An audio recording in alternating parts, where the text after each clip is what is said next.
नमस्कार दोस्तों, स्वागत है आपका अपने इस यूट्यूब चैनल पे। देखिए मित्रों, राजस्थानी भाषा और साहित्य का एक वीडियो अपन ने डिस्कस किया है, जिसमें राजस्थानी साहित्य का कालक्रम यानी कि इसका विकास किस प्रकार से हुआ है, किन कालखंडों के माध्यम से हुआ है, ये अपन ने चर्चा की थी। इसके अलावा जो प्रमुख ग्रंथ है आपके रसो, वो भी अपन ने पढ़ा था। तो एक वीडियो पढ़ा था अपन ने राजस्थानी भाषा और साहित्य का। अब अपन एक काम करेंगे कि ये जो दिशा पब्लिकेशन की जो बुक है, जिसमें पीवाईक्यू दिए हुए हैं 2025 की एग्जाम तक के, इस बुक के माध्यम से अपन ये टॉपिक कंप्लीट करेंगे। और जितने भी टॉपिक हैं वो सारे के सारे अपन इस बुक के माध्यम से कंप्लीट करेंगे, क्योंकि अपन को यहाँ पे पीवाईक्यू भी दिए गए हैं और साथ में इनकी थ्योरी भी दी गई है। सबसे बेस्ट बुक है पीवाईक्यू के लिए। तो पीवाईक्यू प्लस में इनकी थ्योरी भी अपन डिस्कस करेंगे। एक एक टॉपिक को कंप्लीट करेंगे अपन। सबसे पहला टॉपिक अपन लेकर के चल रहे हैं राजस्थानी भाषा और साहित्य का। तो देखिए महत्वपूर्ण टॉपिक है और यहाँ से क्वेश्चन पूछे ही पूछे जाने हैं, 2 क्वेश्चन ज़रूर पूछे जाने हैं हर एग्जाम में। तो अपन बिल्कुल बेसिक से एक-एक क्वेश्चन को और आराम से, तसल्ली से उसकी व्याख्या करते हुए अपन पढ़ेंगे। ये जो दिशा पब्लिकेशन की जो बुक है, ये पूरी की पूरी अपन यहाँ पे कंप्लीट करेंगे। तो शुरुआत करते हैं आज के इस वीडियो की।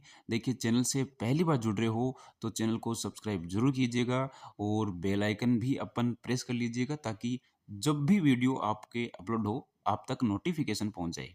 ज़्यादा से ज़्यादा शेयर भी कीजिए अपने दोस्तों के साथ में। देखिए जो भी वीडियो हैं वो सारे के सारे अब इसी चैनल पे आने हैं। पहला वाला जो चैनल है वो अब बंद है, उस पे किसी भी प्रकार का कोई वीडियो नहीं आएगा। तो जितने भी पहले वाले जो स्टूडेंट हैं वो सारे के सारे इस चैनल को सब्सक्राइब जरूर कर लीजिएगा। देखिए अपन शुरुआत कर रहे हैं आज के इस वीडियो की। पहला वीडियो है राजस्थानी भाषा और साहित्य की पीवाईक्यू का। तो पहले वीडियो का और पहला क्वेश्चन देखिए, भक्ति काल का राजस्थानी साहित्य मुख्यतः किनके मध्य लिखा गया। अब देखिए क्या पूछा है यहाँ पे पूछा है भक्ति काल। और अपन को पता है कि भाई राजस्थानी साहित्य का जो इतिहास है, जो कालक्रम है, उसमें 4 काल है अपने। कौन कौन से?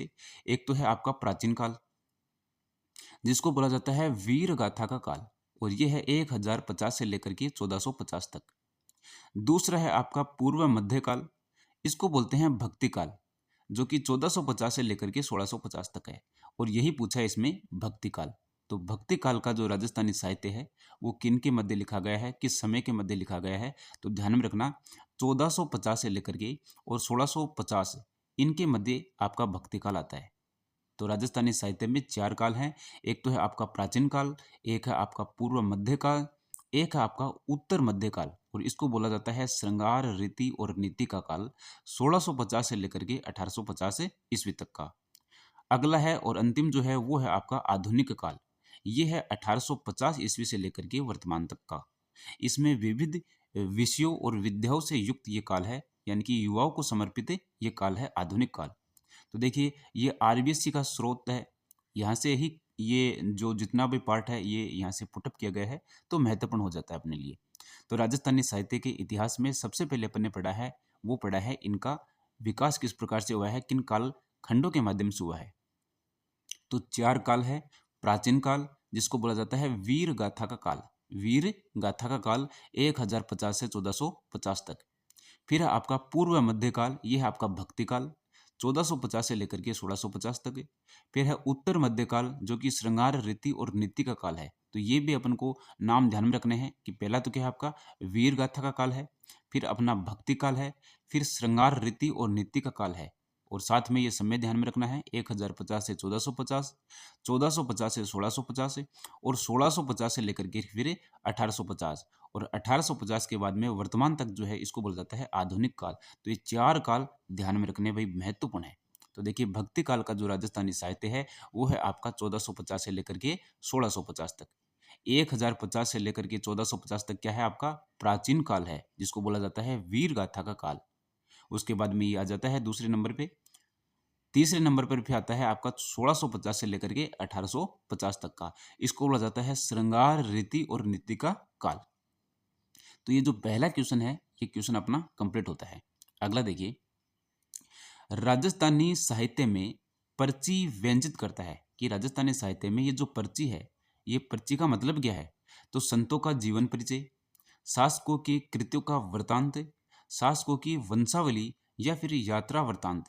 तो पर्ची किसको कहा जाता है, तो ध्यान में रखना, पर्ची कहा जाता है संतों का जो जीवन परिचय है, उस जीवन परिचय को बोला जाता है आपका पर्ची। अब इसको अपन विस्तार से पढ़ लेते हैं कि भाई पर्ची है संत महात्माओं का जीवन परिचय।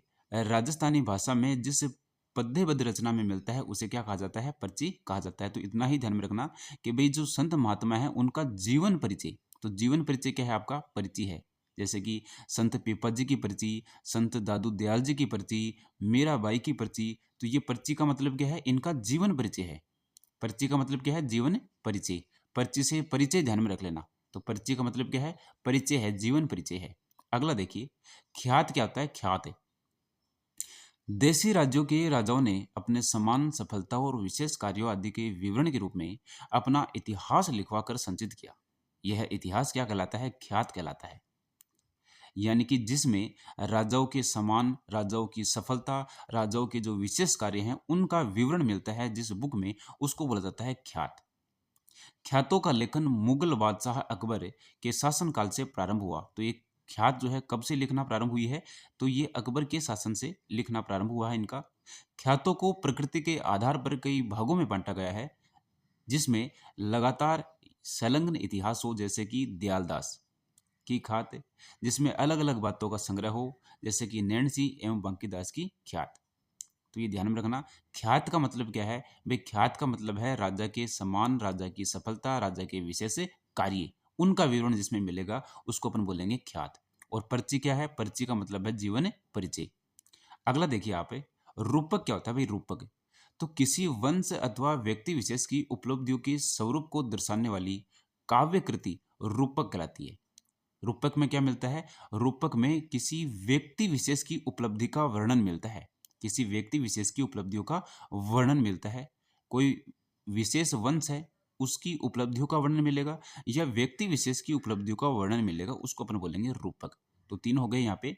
एक तो है अपनी परिचय, परिचय का मतलब है जीवन परिचय। ख्यात, ख्यात का मतलब है राजाओं के समान सफलता और विशेष कार्यों का विवरण। और रूपक, रूपक का मतलब है किसी व्यक्ति विशेष की उपलब्धियों का वर्णन। अगला देखिए, वेल्य क्या होता है भाई, वेल्य, वेल्य ग्रंथ वेलियो छंद में लिखे हुए हैं। इनके विविध विषय रहे हैं जो धार्मिक ऐतिहासिक रहे हैं। वेल्ली परंपरा की प्रमुख रचना पृथ्वीराज राठौड़ की लिखी हुई वेल्ली किशन रुक्मणीरी। तो वेल्ली किशन रुक्मणीरी किसकी है, पृथ्वीराज राठौड़ की है। इसमें क्या है, आपके धार्मिक और ऐतिहासिक विषय हैं। तो वेल्ली में क्या है, धार्मिक ऐतिहासिक विषयों से संबंधित बातें लिखी जाती थी, उसको अपन बोलते हैं वेल्ली। तो ये ध्यान में रखना। परिचय क्या है, परिचय का मतलब है जीवन परिचय। और ख्यात का मतलब क्या है, ख्यात का मतलब है राजाओं के विशेष कार्य, राजाओं की विशेष सफलताएं। रूपक का मतलब है किसी व्यक्ति विशेष की उपलब्धि का वर्णन। और वेली का क्या मतलब है, यानी कि जिसमें धार्मिक और ऐतिहासिक बातें अपन को मिलती है, उसको अपन बोलते हैं वेली। तो इतनी बातें आपको ध्यान में रखनी है। इसके अलावा देखिए, एक आता है आपका वचनिका। तो संस्कृत के वचन शब्द से बना वचनिका शब्द एक काव्य विद्या के रूप में साहित्य में प्रचलित हुआ। वचनिका ऐसी तुकांत गद्य पद्य रचना है। तो वचनिका क्या है, ये एक गद्य और पद्य रचना है जिसमें अंत्यानुप्रास मिलता है, यद्यपि इसके अपवाद भी मिलते हैं। राजस्थानी भाषा की दो अत्यंत प्रसिद्ध वचनिकाओं में शिवदास गार्डन की है, एक तो अचल दास खिंची की वचनिका। तो देखिए, अचल दास खिंची वचनिका किसकी है, शिवदास गार्डन की है। तथा खिड़िया जगारी कही राठौड़ रतन सिंह महेश दासोतरी वचनिका, ये किसकी है, खिड़िया जग्गा की। तो ये दो वचनिका है। वचनिका में क्या है, गद्य और पद्य रचना दोनों मिलती है आपको वचनिका में। अगला देखिए, दुआ वेद क्या है, दुआ वेद। तो दुआ वेद कलात्मक गद्य का एक रूप है, ये गद्य रूप है। देखिए, वचनिका में तो गद्य और पद्य दोनों का अपन को समावेश मिलेगा, और दुआ वेद में क्या मिलेगा, गद्य गद्य रचना है जो वचनिका काव्य रूप की तरह ही है। वचनिका राजस्थानी में लिखी होती है, किंतु द्वावेत उर्दू और फारसी के शब्दों से युक्त होती है। तो इनमें क्या फर्क है भाई, वचनिका तो क्या है, गद्य और पद्य दोनों है इसमें तो। और वचनिका तो आपकी राजस्थानी भाषा में लिखी होती है, और द्वावेत जो है इसमें उर्दू और फारसी शब्दों का प्रयोग किया जाता है। इनमें कथा के नायक का गुणगान, राज्य वैभव, युद्ध, आखेट, नक्शिक आदि का वर्णन तुकांत और प्रवाह युक्त होता है।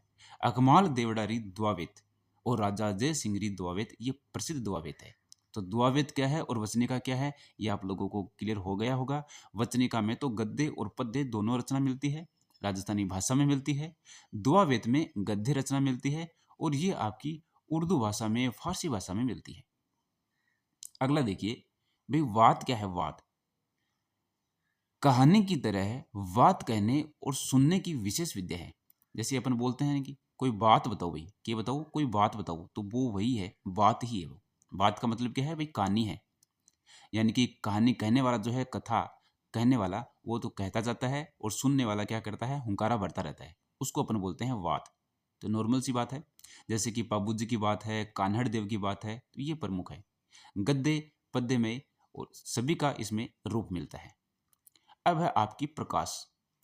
किसी वंश अथवा व्यक्ति विशेष की उपलब्धियों या घटना विशेष पर प्रकाश डालने वाली कृतियों को, देखिए किसी विशेष घटना पे अगर अपन बात कर रहे हैं, कोई भी राज्य है, कोई भी वंश है, उसकी विशेष घटना पर अपन बात कर रहे हैं तो उसको बोलेंगे प्रकाश, यानी कि प्रकाश डाला जा रहा है, कोई विशेष बात है उस पे। जैसे कि किशोर दास का राज प्रकाश, आसिया मान सिंह का महायश प्रकाश, कव्या करणीदान का सूरज प्रकाश। तो ये महत्वपूर्ण है भाई, ध्यान में रखना। कव्या करणीदान है, इसका क्या है ग्रंथ है? सूरज प्रकाश, यानी कि किसी विशेष घटना का इसमें उल्लेख किया गया है।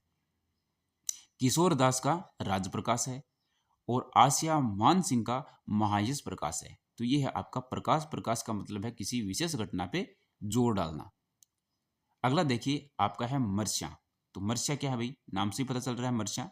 राजा या किसी व्यक्ति विशेष की मृत्यु के बाद शोक व्यक्त करने के लिए मर्स्या काव्य की रचना की गई है। यानी कि कोई भी राजा या कोई व्यक्ति विशेष है जिसकी मृत्यु हो गई, तो मृत्यु होने के बाद में शोक व्यक्त करने के लिए मर्स्या काव्यों की रचना की जाती है। राणे जगपत राम मर्स्या मेवाड़ महाराणा जगत सिंह की मृत्यु पर शोक प्रकट करने के लिए लिखा गया था। तो राणे जगपत राम मर्स्या किसके लिए है? ये किसका है? ये है आपका महाराणा जगत सिंह का। इनकी जब मृत्यु हुई तब ये शोक प्रकट करने के लिए ये लिखा गया था काव्य, राणे जगपत राम मर्स्या। अब देखिए रासो क्या है। हालांकि रासो के बारे में अपन ने पहले डिस्कस कर लिया था पहले वीडियो में, फिर भी अपन एक बार फिर से इसको कवर करते हैं रासो को। तो देखिए मोतीलाल मिनारे के अनुसार जिस काव्य ग्रंथ में किसी राजा की कृति का, उसकी विजय का, उसके युद्ध का, उसकी वीरता का प्रमाण मिलता हो, वर्णन मिलता हो, उसकी को बोलते हैं रासो। तो रासो में क्या है? युद्ध का वर्णन मिलता है, वीरता का वर्णन मिलता है, विजय का वर्णन मिलता है, उसको अपन बोलते हैं रासो। जैसे कि पृथ्वीराज रासो है, कि किन्होंने लिखी है? ये चंद बरदाई ने लिखी है पृथ्वीराज रासो। नरपति नालह का बिसल देव रासो। तो बिसल देव रासो किसने लिखी है? नरपति नालह ने लिखी है। और रासो अपन ने याद भी की थी, ट्रिक से याद की थी, किस प्रकार से आपको ध्यान में रखनी है। मैंने बोला था कि भाई जो नर होते हैं, जो पति होते हैं, वो क्या है? बिसड़ रहे हैं। क्या हो रहे हैं? बिसड़ रहे हैं। तो बिसड़ देव रासो किसकी है? नरपति नाल की है। जोधराज का हमीर रासो और गिरधर आसिया का संगत रासो, यानी कि गिरधर की जो कृष्ण जी है, गिरधर है, गिरधारी है, उसकी क्या रखो? संगत रखो। दलपत विजय खूमान दलपत, कुंभकर्ण का रतन रासो। तो ये है आपके रासो। और भी रासो अपन ने पढ़े थे, डिटेल से पूरे कंप्लीट किए हैं। तो ये देखिए इसमें अपन ने अब तक 2 या 3 क्वेश्चन पढ़े होंगे। पहला तो है आपका भक्ति काल का राजस्थानी साहित्य मुख्यतः किनके मध्य लिखा गया था? तो अपन को चारों ही ध्यान में रखने हैं, प्राचीन काल, पूर्व मध्य काल, उत्तर काल और आधुनिक काल। पहला काल जो है वो है आपका वीरगाथा का काल, फिर है भक्ति काल, फिर है श्रृंगार रिक्ति का काल, फिर है विविध विषयों का काल। समय भी ध्यान में रखना, 1050 से 1450, 1450 से 1650, 1650 से 1850 और 1850 से लेकर के वर्तमान तक का। फिर अपन ने बात की थी कि भाई ये पर्ची क्या है? तो पर्ची का मतलब है जीवन परिचय। अब देखिए नेक्स्ट क्वेश्चन अपन पढ़ते हैं। नेक्स्ट क्वेश्चन पढ़ने से पहले 2-3 पॉइंट और हैं, ये इनको भी अपन डिस्कस कर लेते हैं। देखिए एक होता है आपका विगत। विगत विगत क्या है? किसी विषय का विस्तृत वर्णन जिसमें प्राप्त होता है उसको बोलते हैं अपन विगत। प्रकाश क्या होता है? प्रकाश का मतलब होता है कोई विशेष घटना, वो तो होती है प्रकाश आपकी। विगत क्या होता है? किसी विषय का विस्तृत विवरण, इसमें पूरा विवरण मिलेगा, उसको बोलते हैं अपन विगत।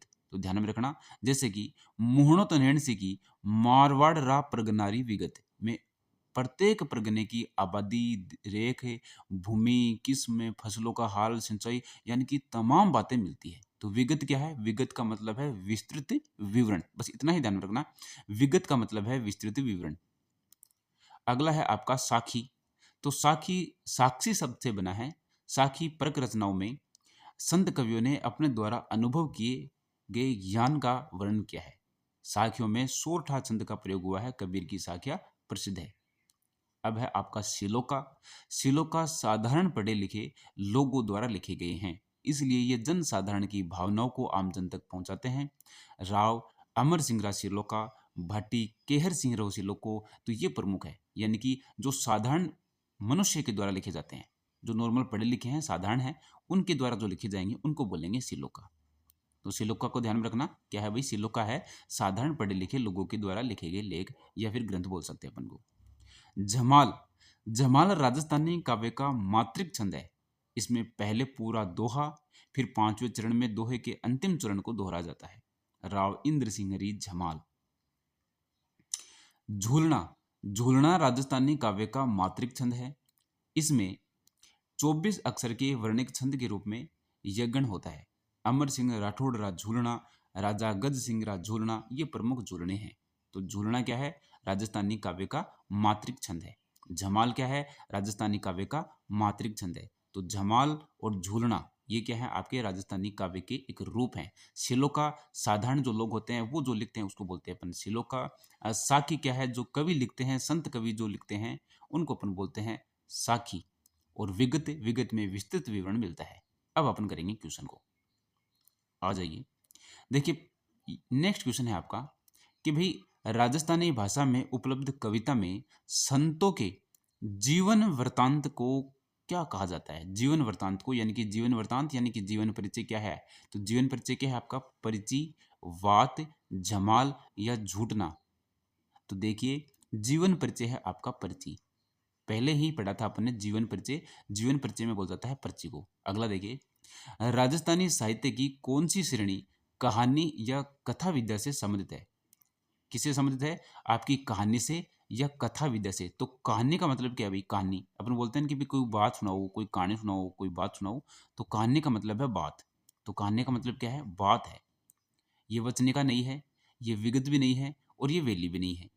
तो कहानी का मतलब होता है यहाँ पे बात। अब देखिए, किसी विशेष व्यक्ति और राजवंश की उपलब्धियों और घटनाओं पर प्रकाश डालने वाली कृतियों को कहा जाता है। तो नॉर्मल सी बात है, अपन ने पढ़ भी लिया है, इसका आंसर तो बाद में देखेंगे। पहले ही अपने दिमाग में आ गया कि भाई विशेष प्रकाश डाल रहे हैं अपन, तो ये क्या है? आपका प्रकाश ही कहलाएगा। अपन देख लेते हैं। तो देखिए इसमें ऑप्शन दिया हुआ है आपका विगत, प्रकाश, वेली और सखी। तो विशेष घटना पे अगर अपन प्रकाश डाल रहे हैं तो उसको प्रकाश बोलेंगे। अगला क्वेश्चन, निम्न में से किस प्रकार के काव्य ग्रंथों में हमें राजा की महानता, उसकी विजयों, उसके युद्धों, उसके शौर्य का वर्णन मिलता है? तो बहुत ही महत्वपूर्ण है। पता नहीं कितनी बार अपन ने पढ़ लिया होगा। तो मत्स्य है, रासो है, विगत है, वेली है। तो भाई साहब रासो है कि है? रासो है। रासो में क्या मिला है? युद्ध रो वर्णन मिला है। अगलो देखिए, मोतीलाल मेनारिया के अनुसार वह काव्य ग्रंथ जिसमें हमें एक राजा की महानता, विजय, युद्ध और वीरता का वर्णन मिलता है। वापस रिपीट हो गया है क्वेश्चन। तो वही है आपका रासो, जिसमें क्या मिलेगा? एक राजा की महानता का, उसके युद्ध का, उसकी वीरता का वर्णन मिलेगा। उसको अपन बोलेंगे रासो। तो रासो समझ में आ गई होगी आपकी। अगला देखिए, सोरठा छंद में गद्य और पद्य किस राजस्थानी शैली में लिखे गए हैं? तो देखिए गद्य और पद्य सोरठा छंद में ये किस में लिखे गए हैं? रूपक में, साखी में, दुआवेत में या फिर वात में। तो वात तो अपने अभी पढ़ी थी कि वात का मतलब है कहानी, कथा, जिसको अपन बोलते हैं वो वात है। दुआवेत नहीं है। दुआवेत क्या है? आपकी उर्दू भाषा में लिखी जाती है, ये भी अपने पढ़ा था। साखी, बिल्कुल ये होगा इस क्वेश्चन का राइट आंसर। साखी। साखी में क्या है? सोरठा छंद है जो कि गद्य और पद्य में लिखे जाते हैं। अगला क्वेश्चन देखिए,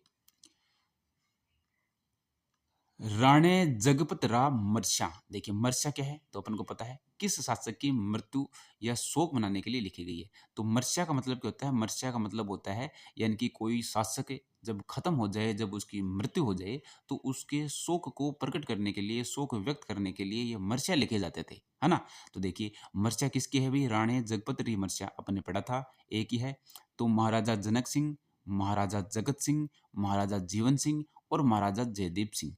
तो महाराजा जगत सिंह इनकी है ये आपकी मर्स्या। अगला देखिए, रियासतों के शासनों ने अपनी वीरता, विजयों आदि के वृतांतों को इतिहासकारों द्वारा लिखे गए अभिलेखों में संजो कर रखा है। इन वृतांतों को क्या कहा जाता है भाई? क्या है?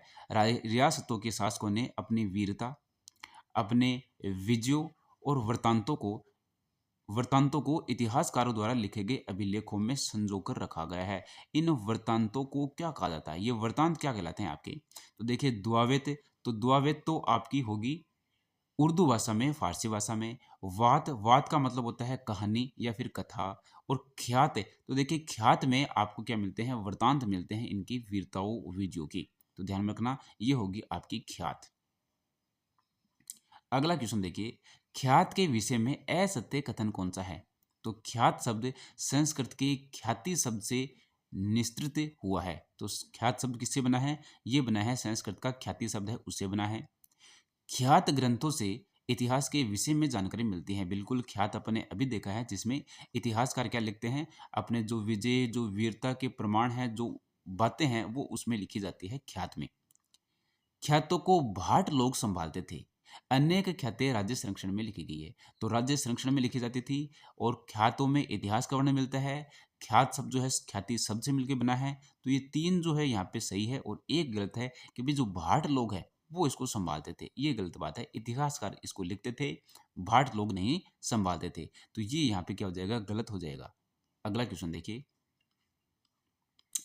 ख्यात विषय में कौन सा कथन असत्य है? इनमें राजवंशों की वंशावली, तिथियां आदि उल्लेखित है। इनकी रचना 16वीं शताब्दी के अंत में प्रारंभ हुई। इनमें 16वीं शताब्दी से पूर्व की विशेष घटनाओं का वर्णन मिलता है। इनका लेखन प्रशस्ति रूप में मिलता है। अब देखिए इन चार ऑप्शन को देखने के बाद में अपने दिमाग में एक बात आती है कि भाई इन दोनों में से एक ऑप्शन होगा। कैसे? एक में आपके है कि इनकी रचना 16वीं शताब्दी के अंत में प्रारंभ हुई। इसमें है आपके 16वीं शताब्दी से पूर्व की घटना है। तो या तो ये गलत है या फिर ये आपका ये गलत है। तो ध्यान में रखना ये जो आपकी जो ख्यात है ये 16वीं शताब्दी के अंत में प्रारंभ हुई है। जब ये 16वीं शताब्दी के अंत में प्रारंभ हुई है तो इससे पहले की घटना यहाँ पे क्यों मिलेगी? तो ये जो है आपका गलत हो जाएगा। यहाँ पे लिखा हुआ है कि 16वीं शताब्दी से पूर्व की विशेष घटनाओं का वर्णन मिलता है। गलत बात है क्योंकि 16वीं शताब्दी के ये अंत में प्रारंभ हुई थी। तो ये जो क्वेश्चन है इसका राइट ऑप्शन क्या हो जाएगा? यहाँ पे 3 नंबर हो जाएगा। अगला देखिए, राजस्थान में पवाड़ा का क्या मतलब क्या है? भाई पवाड़ा, ये पवाड़ा क्या है? लोक कथा है, लोक गाथा है, लोक गीत है या फिर लोक साहित्य है। तो पवाड़े गाए जाते हैं भाई, बाबू जी के पवाड़े, ऐसे पवाड़े गाए जाते हैं। तो पवाड़े क्या है? आपके लोक गाथा है। बहादुरों के विशेष काम का वर्णन करने वाली लोक गाथा को क्या कहा जाता है? पवाड़ा कहा जाता है। अगला देखिए, राजस्थानी साहित्य में पवाड़ा क्या है? तो वापस वही बात है, गद्य के लिए इस्तेमाल किया जाने वाला एक अलंकार। गलत बात। बहादुरों के विशेष कार्य का वर्णन करने वाली रचना। बिल्कुल सही बात है। इसका प्रयोग साहित्य में श्रृंगार रस हेतु होता है। श्रृंगार रस का यहाँ पे कोई रोल नहीं है। व्युत्पत्ति संवर्ग के लिए प्रयुक्त शब्द है। तो यहाँ पे जो बिल्कुल करेक्ट आंसर है वो होगा कि भाई विशेष कार्य का वर्णन मिलता है बहादुरी की। इसमें आपके बहादुरी के किससे मिलते हैं? पवाड़े में। तो ये लोक गाथा है पवाड़े। वह साहित्य जो अभिलेखों, सिक्कों तथा मुहरों पर उत्तीर्ण होता है वह कौन सा भाई? महत्वपूर्ण है। 2024 में ये क्वेश्चन पूछा गया था। तो वह साहित्य कौन सा है जो अभिलेखों पे, सिक्कों पे और मुहरों पे उत्कीर्ण हुआ है? वो है आपका पूरा लेख। तो पूरा लेख नहीं पढ़ते हैं क्या अपन भाई? पूरा लेख ही विभाग, पूरा लेख। तो पूरा लेख का मतलब है कि भाई जो अभिलेखों पे लिखा गया है, जो सिक्कों पे लिखा गया है, जो मुहरों पे लिखा गया है उसको अपन बोलते हैं पूरा लेख। अगला क्वेश्चन देखिए, अब इनको अपन को क्या करना है? सुमेलित करना है। सुमेलित कीजिए। इधर है आपके राजस्थानी पद्य और इधर है इनकी काव्य रचना। तो देखिए, नृत्य संगीत मूलक काव्य ये किसका है? चरित्र मूलक काव्य ये किसका है? मंगल मूलक काव्य ये किसका है? और प्रेम मूलक काव्य ये किसका है? तो ध्यान में रखना भाई, महत्वपूर्ण ये क्वेश्चन है। नृत्य संगीत मूलक काव्य ये है आपका चरचरी का। किसका है? चरचरी का है। अपन याद करेंगे इनको एक एक को। नृत्य संगीत मूलक काव्य किसका है? चरचरी का है। अगला है आपका चरित्र मूलक काव्य। तो चरित्र मूलक कार्य है आपका हरि पिंगल का। हरि पिंगल का क्या है? चरित्र है। तो चरित्र मूलक काव्य किसका है? आपका हरि पिंगल का। अगला देखिए, मंगल मूलक काव्य। तो मंगल मूलक काव्य है आपका धवल का। किसका है? धवल का है। तो मंगल और धवल, मंगल भवन है ना, तो ऐसे बोलते हैं ना अपने, मंगल भवन है, मंगलहारी। तो मंगल धवल है ये। तो मंगल धवल है। और चरित्र, चरित्र किसका? हरि का। चरित्र किसका? हरि का। और नृत्य संगीत ये है आपका चरचरी।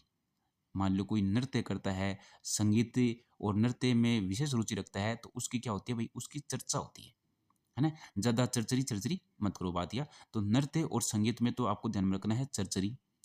चरित्र किसका है? हरि का चरित्र है। और मंगल, मंगल धवल। अब देखिए प्रेम, तो प्रेम क्या है आपका? बिसल देवरासो। ये बिसल देवरासो, इसमें है आपका प्रेम मूलक काव्य है। तो प्रेम से संबंधित काव्य है आपका बिसल देव रासो। बिसल देव रासो किसका भाई? आपको पता भी है, नरपति नाल्ह का है बिसल देव। किसका है?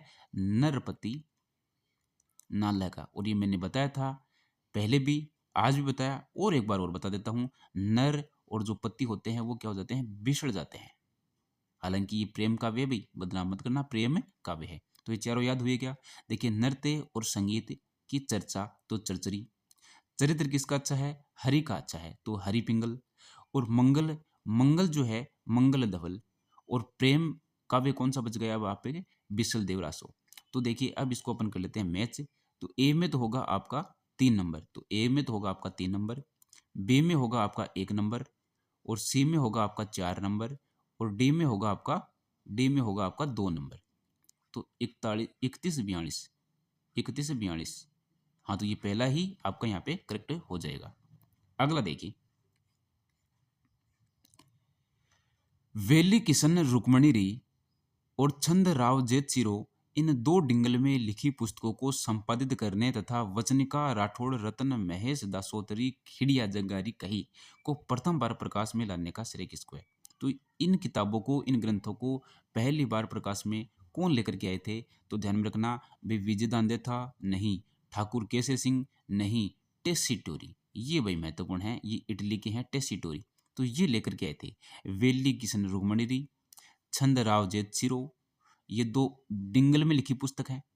ये डिंगल में लिखी गई पुस्तक है। कौन कौन सी? वेली किशन रुक्मणी और छंद राव जेतसिरो। इन पुस्तकों को संपादित करने और वचनिका राठौड़ रतन महेश दासोतरी खिड़िया जगीरी कही, ये बात जो है, इन बुक को, इन ग्रंथों को, इन साहित्य को कौन प्रकाश में लेकर के आया? तो टेसीटोरी इनको प्रकाश में लेकर के आए थे। देखिए टेसीटोरी कौन है, इनके बारे में अपन थोड़ा सा जान लेते हैं। तो ये है टेसीटोरी। राजस्थानी साहित्य के अन्वेषकों में डॉक्टर टेसीटोरी का नाम आदर से लिया जाता है। राजस्थानी साहित्य में इनका बड़ा रोल था। इटली में रहते हुए बिना किसी व्याकरण और कोश की सहायता से हस्तलिखित ग्रंथों से डॉक्टर टेसीटोरी ने प्राचीन राजस्थानी भाषा का अध्ययन किया। तो देखिए राजस्थानी भाषा का इन्होंने अध्ययन किया, और इटली में रहते हुए किया। इटली के थे ये, और वहीं पे बैठे हुए बिना किसी व्याकरण के, बिना किसी कोश की हेल्प से इन्होंने राजस्थानी भाषा का अध्ययन करना प्रारंभ किया। चारण साहित्य पर शोध करने के लिए भारत सरकार ने इन्हें भारत बुलाया। अब भारत सरकार को जब पता चला कि भाई इटली में बैठा एक व्यक्ति जिसका नाम है टेसीटोरी, जो राजस्थानी भाषा के बारे में, राजस्थानी साहित्य के बारे में एक बहुत ही बड़ी रुचि रखता है और लेख है उसके पास में, तो उसको फिर भारत बुलाया गया। और क्या कहा गया उसको? उसको बोला गया कि भाई आप चारण साहित्य लिखो। तो चारण साहित्य के लिए उसको यहाँ पे बुलाया गया है। राजस्थान में ही रहे अधिकांशतः, और 6 वर्षों तक राजस्थानी साहित्य के शोध, संपादन और प्रकाशन कार्य में संलग्न रहे। कौन? ये टेसीटोरी। कहाँ के हैं? ये इटली के हैं। इन्होंने चारण साहित्य पे शोध किया था। अब देखिए, डिंगल में लिखी पुस्तक वेली किशन रुक्मणी और छंद राव जेतसिरो को संपादित करने, वचनिका राठौड़ रतन महेश दासोदरी खिड़िया जग्गा की जो कही बात है, इसको पहले बार प्रकाश में लाने का श्रेय किनको है? इन्हीं को है, टेसीटोरी को। तो 3 बातें हैं ये, वेली किशन रुक्मणी, छंद राव जेतसिरो और खिड़िया जगारी, ये जो वचनिका है। देखिए सन 1920 में इनका देहांत हो गया बीकानेर में। उस समय वे मात्र 30 वर्ष के थे। तो देखो भाई 30 साल की उम्र का मायने यो जो इटली को आदमी है टेस्सीटोरी, यो भाई साहब बहुत कुछ कर गयो 30 साल की उम्र से पहले पहले। डॉक्टर टेस्सीटोरी ने कई महत्वपूर्ण ग्रंथों का संपादन किया और प्राचीन राजस्थानी के व्याकरण पर प्रशंसनीय कार्य किया। इसलिए टेस्सीटोरी के क्वेश्चन पूछे जाते हैं, भाई ध्यान में रखना, इटली को आदमी है और 30 साल से पहले पहला अपने राजस्थानी भाषा के बारे में लिख गयो और वो भी चारण साहित्य पर शोध कर गयो। तो ध्यान में रखना, ठीक है। अगला देखिए, डॉक्टर टेस्सीटोरी संबंधित है चारण साहित्य से, राजस्थानी चित्रकला से, ग्रामीण ढांचागत विकास से, राजस्थान के स्वतंत्रता आंदोलन से। तो स्वतंत्रता आंदोलन नहीं, चित्रकला भी नहीं होगा, ग्रामीण ढांचागत विकास भी नहीं होगा, तो यहाँ पे होगा चारण साहित्य पे इन्होंने शोध किया था टेस्सीटोरी ने। ये मात्र 30 साल से पहले पहले इन्होंने सारा काम कंप्लीट कर दिया था। 30 साल की उम्र में तो इनकी मृत्यु हो गई थी भाई। इटली के हैं ये आपके टेस्सीटोरी, ठीक है। टेस्सीटोरी के बारे में पता चला। अब अपन बात करते हैं, देखिए क्या है आपका इतालवी विद्वान। तो क्या कहा इतालवी विद्वान? इतालवी नहीं है भैया, इटली विद्वान है ना, मिस प्रिंट हो जाती है, कोई बात नहीं। इटली विद्वान टेस्सीटोरी किस क्षेत्र में अपने योगदान के लिए जाने जाते हैं? नैन सिरी ख्यात का अंग्रेजी अनुवाद किया था कि इन्होंने? नहीं किया था। आहड़ का उत्खनन किया था कि भी? नहीं किया था। राजस्थानी रीति रिवाजों का संकलन किया था? भाई ना ना। राजस्थानी व्याकरण पर लेख लिखे थे? भाई लिखे थे। चारण साहित्य पे इन्होंने शोध किया था, व्याकरण पे लेख लिखे थे, राजस्थानी भाषा का इन्होंने विकास किया था। टेस्सीटोरी ध्यान में रखना आपको, बहुत ही महत्वपूर्ण है, 2022 में पूछा गया क्वेश्चन है एआरओ में। अगला देखिए, लेफ्टिनेंट जनरल जेम्स टोड, ये भी भाई महत्वपूर्ण है। एक तो टेस्सीटोरी पढ़ा अपन ने, एक जेम्स टोड पढ़ा अपन ने। तो जेम्स टोड द्वारा लिखित annuls and antiquities of Rajasthan, book का नाम है भाई ये, बुक का नाम है annuls and antiquities of Rajasthan. इस बुक में टोड ने इसका दूसरा नाम दिया है भाई। एक एक नाम तो यू है आपको, annuls and antiquities of Rajasthan, या जेम्स टोड की बुक है। ई बुक को दूसरा नाम अपन बताना है, the central and western Rajput states of India, the western and northern states of India, the history of Rajputana, the history of Rajput states of Mewar and Marwar. तो ध्यान में रखना भाई, ई किताब को दूसरा नाम है the central and western Rajput states of India. Central and western यानी कि पश्चिमी जो राजपूत स्टेट्स हैं उनके बारे में इसमें लिखा गया है, annuls and antiquities of Rajasthan. तो दो नाम है इस बुक के, क्या है? एक तो है annuls and antiquities of Rajasthan, एक नाम है the central and western Rajput states of India. और ये किसकी बुक है भाई? ये है आपकी कर्नल जेम्स टोड की बुक है। अब टोड के बारे में थोड़ा सा जान लिया आप, ज्यादा कौन जाना, थोड़ा सा जान ले लो। देखिए इंग्लैंड के निवासी हैं और टेस्सीटोरी कहाँ के थे भाई? इटली के थे, है ना।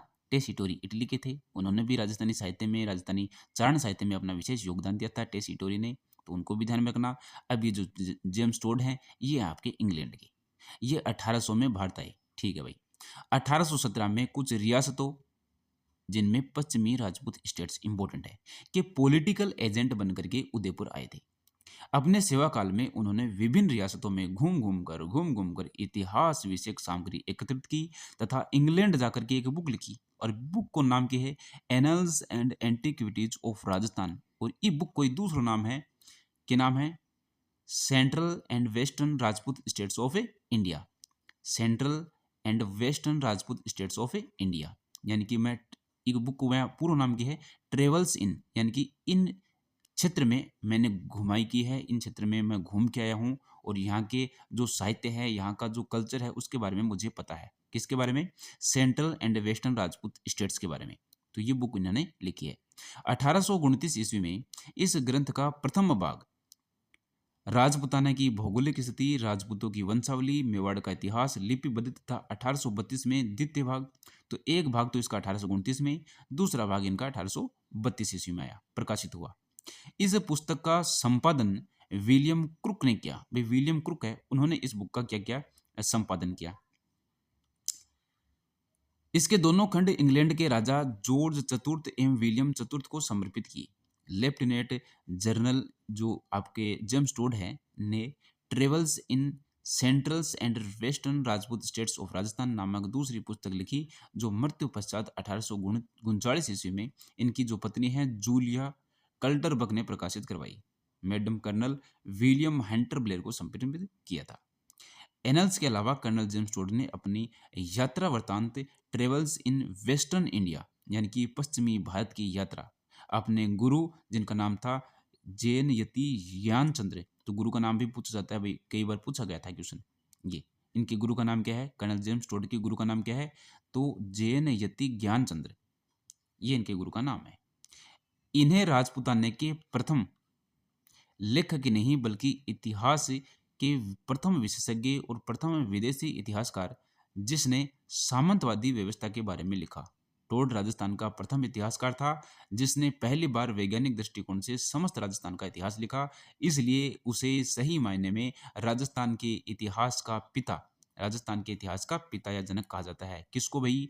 जेम्स टोड को, कर्नल जेम्स टोड को। ये कहाँ के हैं? ये हैं आपके इंग्लैंड के, ठीक है। और इनकी बुक का नाम तो आपको ध्यान में ही रखना है। अगला देखिए क्वेश्चन है, बहुत ही बढ़िया क्वेश्चन है, 1600 क्वेश्चन है कि भाई राजस्थानी इतिहास का जनक कौन है? राजस्थानी इतिहास को जनक कौन है? तो जनक कौन होगा? एन शर्मा, श्यामल दास, ओझा जी, कर्नल टोड। तो टोड है भाई। अभी अपन ने पढ़ा है कि राजस्थान इतिहास का जनक कौन है भाई? कर्नल टोड है। देखिए 2024 में पूछा गया क्वेश्चन है भी असिस्टेंट में। अगला देखिए, annuls and antiquities of Rajasthan के लेखक लेफ्टिनेंट कर्नल जेम्स टोड किस स्टेट के पॉलिटिकल एजेंट थे? ध्यान में रखना, अपन को पता है ये जो पश्चिमी राजपूत स्टेट्स हैं इनके ये क्या थे? पॉलिटिकल एजेंट थे, पीए थे, ठीक है। तो फिर इन्होंने इन्हीं पे क्या लिखी थी? बुक लिखी थी, annuls and antiquities of Rajasthan. ये बुक लिखी थी किन्होंने? टोड ने लिखी थी। ये इंग्लैंड के थे, पश्चिमी राजपूत के यहाँ पे पॉलिटिकल एजेंट थे। देखिए उदयपुर नाम देख करके ये मत कर देना भाई, पहली चोट। अगला देखिए, annuls and antiquities of Rajasthan नामक पुस्तक किसने लिखी? तो अपन को पता है जेम्स टोड ने लिखी।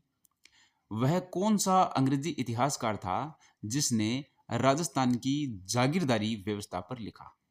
तो राजस्थान की जागीरदारी व्यवस्था के ऊपर लिखने वाले कौन थे? राजस्थान की साहित्य के ऊपर लिखने वाले कौन थे? अंग्रेजी इतिहासकार। अंग्रेजी इतिहासकार कौन है भाई? तो CKF Walter, Max Weber, John Malcolm, colonel James Tod. तो भाई अपने टोड साहब भी हैं, टोड को ही ध्यान में रखना, कर्नल जेम्स टोड है। लेफ्टिनेंट कर्नल जेम्स टोड ने अपना यात्रा वृतांत पश्चिमी भारत में यात्रा किसे समर्पित किया? तो अपने गुरु को समर्पित किया, और उनके गुरु का नाम है यति ज्ञानचंद्र। तो ये देखिए कर्नल जेम्स टोड के बारे में अपने डिस्कस किया है। अगला क्वेश्चन है कि मान चरित्र रासों के रचयिता है। तो मान चरित्र रासों के रचयिता कौन है? ये अपन ने पहले वाले वीडियो में कंप्लीट किया था, तो ध्यान में रखना कि कवि नरोत्तम जो है वो है आपके मान चरित्र रासों के रचयिता। पृथ्वीराज रासो, तो पृथ्वीराज रासो के रचयिता हैं आपके चंद्रबरदाई। पृथ्वीराज रासो के कौन है? चंद्रबरदाई हैं। अगला देखिए आपका है कवि चंद्रबरदाई का अन्य नाम क्या है? तो चंद्रबरदाई का अन्य नाम है आपका पृथ्वी भट्ट। क्या नाम है? पृथ्वी भट्ट है, ठीक है। और चंद्रबरदाई जो है किस शासक का राजकवि था? तो किस शासक का राजकवि था? महाराणा कुंभा का, जयत्र सिंह का, पृथ्वीराज चौहान का, और महाराणा लाखा का। तो ये चंद्रबरदाई, ये पृथ्वीराज जो चौहान है इनके आपके बोल सकते हैं मित्र हैं, इनके दरबारी हैं। तो पृथ्वीराज तृतीय, तृतीय जरूर ध्यान में रखना भाई। 4 बांस 32 गज अंगुल अष्ट प्रमाण, और ता ऊपर सुल्तान है मत चूका चौहान। तो यह बात कौन बोली? यह बात बोली आपको चंद्रबरदाई ही बोली। किन बोली? पृथ्वीराज चौहान ने बोली। जिस दिन मोहम्मद गोरी पकड़ के लिए जावा है, चंद्रबरदाई फिर पीछे से जावा है, तब यह बात बोली।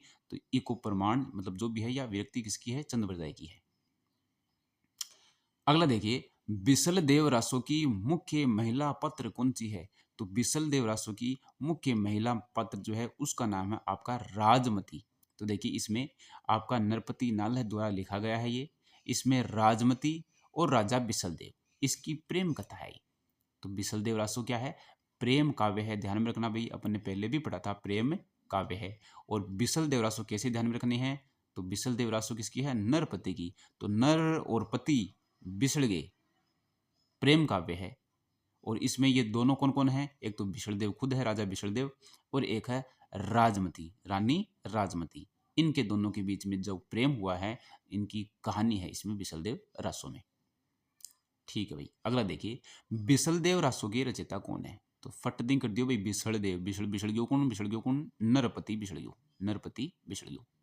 हमीर रासो, हमीर काव्य के रचनाकार कौन है? तो हमीर रासो या फिर हमीर काव्य, इसके रचनाकार कौन है? सारंगदेव, सारंगधर, मुरारीदान, गिरधर आस्या। तो गिरधर आस्या तो अपन को पता है, देखिए संगत रासो के हैं गिरधर आस्या। ठीक है, तो ये इसके हैं आपके सारंगधर। सारंगधर किसके हैं? आपके हमीर रासो के। हमीर रासो या फिर हमीर काव्य के रचनाकार कौन है? सारंगधर हैं। अगला देखिए, अब ये रासो आ गए आपके, अपन ने पहले भी पढ़े थे और आज अपन वापस से इनको डिस्कस कर लेते हैं, रिवीजन हो जाएगा भी अपना। ठीक है, तो देखिए हमीर रासो, तो हमीर रासो के कौन है? आपके सारंगधर हैं। सारंगधर द्वारा संस्कृत भाषा में लिखा गया है ये। रणथंबोर के राजा हमीर और मुस्लिम शासक जो है अलाउद्दीन खिलजी के बीच युद्ध का ओजस्वी विवरण है इसमें। किसमें? हमीर रासो में। हमीर रासो यानी कि हमीर देव चौहान थे रणथंबोर के, तो उनका वर्णन है। हमीर रासो, हमीर रासो सारंगधर। एक है हमीर रासो 18वीं सदी में जो कि जोधराज है, तो दो हो गई हमीर रासो। हमीर रासो दो हो गए, एक तो 14वीं सदी में, ये तो है आपके सारंगधर। एक है 18वीं सदी में, ये है जोधराज। एक देखिए हमीर हट, तो हमीर हट है आपके चंद्रशेखर और हमीर हट है आपके ग्वाल कवि। तो हमीर हट चंद्रशेखर ये रणथंबोर वाले, हमीर हट ग्वाल कवि ये भी रणथंबोर के, तो दोनों ही ध्यान में रखना। हमीरायण रणथंबोर भांडू व्यास। हमीरायण किसकी है? भांडू व्यास की है। हमीर बंधन, तो बंधन है आपकी अमृत कैलाश की। हमीर महाकाव्य ये है नयन चंद्र सूर्य की। हमीर मदमर्दन ये है जयसिंह सूर्य की। हमीर रासो किस भाषा का ग्रंथ है भाई? हमीर रासो आपका संस्कृत भाषा का ग्रंथ है। हमीर रासो देखो ये यहाँ पे रहा, संस्कृत भाषा का, संस्कृत भाषा में लिखा गया है। गिरधर आस्या द्वारा लिखित डिंगल भाषा का ग्रंथ है। तो गिरधर, गिरधारी अपने कृष्ण जी, मुरारी, तो गिरधर की क्या रखो भाई? संगत रखो, संगत रासो, संगत रहे रासो। ठीक है, तो ऐसे अपन याद करेंगे ना ट्रिक से, तो याद हो जाएगा आराम से, कोई दिक्कत नहीं है ना। अगला देखियो, संगत रासो के लेखक है। संगत रासो के, तो संगत रासो के लेखक है आपके गिरधर आस्या। वापस आ गया। खुमान रासो के रचनाकार कौन है? तो खूमान, मैं खूं तने तू मान है, खूहू मान दल्ले मत, खूहू मान दल्ले मत।